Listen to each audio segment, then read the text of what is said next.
Africa Technologies, together with more than 3,000 other companies, are pleading with government to consider opening the trade for non-essential goods via e-commerce. This follows the extension of the lockdown by a further 2 weeks. The supermarkets are allowed to trade during the lockdown by selling non-essential goods, but the selling of non-essential goods, as we know, is prohibited. For more on that story, I'm joined now by Anita Erasmus from uAfrica's Technologies. Anita, very good morning. Thank you so much for joining us. So at the moment, you're advocating for the resumption of online shopping for non-essential goods. Why? Well, Tani, thank you very much for having me today. Really appreciate it.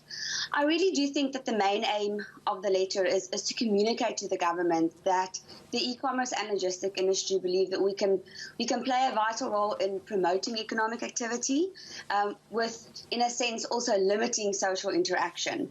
And we kind of just communicating it via the letter and asking that, give us a chance, listen to us, and that's kind of the main aim of us putting the letter out there and hopefully getting the minister to read it. Have you had any response at all? We haven't had a response yet. That is why we are here today, and hopefully that will have an effect. We have sent them an email, but only late last week. So we are waiting patiently. We completely understand that they're also busy. Yep. And we will appreciate, in due course, if they've got time to give us a response and just listen to our voice as well. So, in layman's terms, you want people to be able to order non-essential goods online and then somebody delivers them. Surely then there must be concern when it comes to people who are working in the warehouses, the whole supply chain in terms of COVID-19. How do you address that? I don't think there's a specific way that we can say we can have all the answers. But we definitely believe if you look at the e-commerce industry in combination with logistics, of all the other options is really one that promotes social distance. And if you even look at the list of all the companies that signed the letter in supporting it, a lot of them are SMEs. We're talking about smaller people that's got their own online store. They're working from their house. They've got stock. Where a lot of our customers work from their garages. I mean, they're businesses. But we really do believe that we can at least allow these companies to still operate. They don't sit with massive warehouses and, employing thousands of people.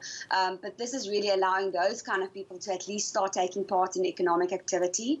I think we are very aware that anything that we go beyond what the current lockdown measures will increase social interaction. We're not blind to that, but we really do believe if you look at the structure of the e-commerce industry in combination with couriers being able to deliver it, having a lot of measures that they've put in place already, ensuring that the health and safety of their drivers, being able to deliver the parcel without interaction with the customer, putting the parcel down and all of that, we really believe that there's viability for them to look at the option and hopefully listen to us. Yeah. You're also asking, basically asking for the basket of essential goods to actually be expanded.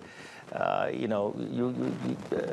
read online some of your members citing, mental health in terms of maybe somebody wants, they've got kids that are at home and, they may need this, that are maybe not listed as essential goods. Can you talk to me about that as well? So I think from the beginning, the definition of what we found, the definition of essential goods was quite difficult for people to grasp. They didn't really understand. And as time went on, the government didn't provide a better definition.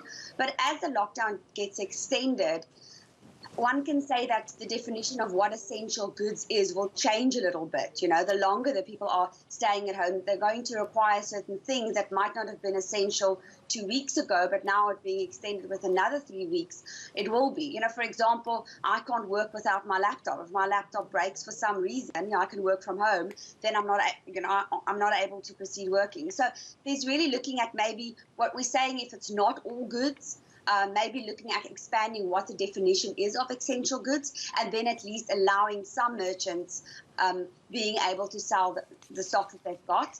Mentioning also to the previous question, a lot of these people already got stock, in their warehouses. So maybe, not allowing it to the back of the supply chain, but just at least allowing people to sell what they already have, within their warehouse. Okay, just a quick one for me. At the present moment, who determines who's liable for if something that is not essential has been transported? Who's liable for that? Yeah. I have to say our position where we are as uAfrica, we work very much directly with a lot of the bigger courier companies as well as the e-commerce businesses. So we've got a really good understanding of, I would say, both industries and how this has affected them.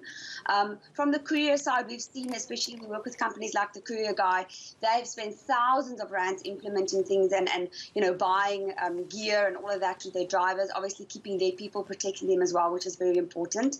But it is quite difficult because a courier company, usually what they will do is they will go and collect a parcel. They don't know necessarily what is inside the parcel, right?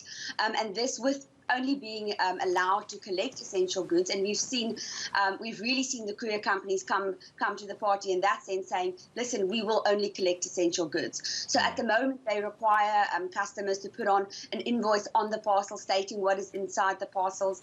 They have to sign declaration forms. So they're really doing a lot, saying, listen, we're listening to the government, we're only shipping essential goods, because they also do understand that, if their trucks get stopped and the government, or they pick up that there is non-essential goods in, they can be held liable. And I think the lines are a little bit blurred at the moment, is who will be liable. And I think that's why everybody's saying, let's rather follow the rules, than following something and we might lose our license and all of that. So all right. Thank you so much, Anita Erasmus of uAfrica there, just talking to us about the fact that the e-commerce companies are advocating for the resumption of online shopping for non-essential goods in South Africa.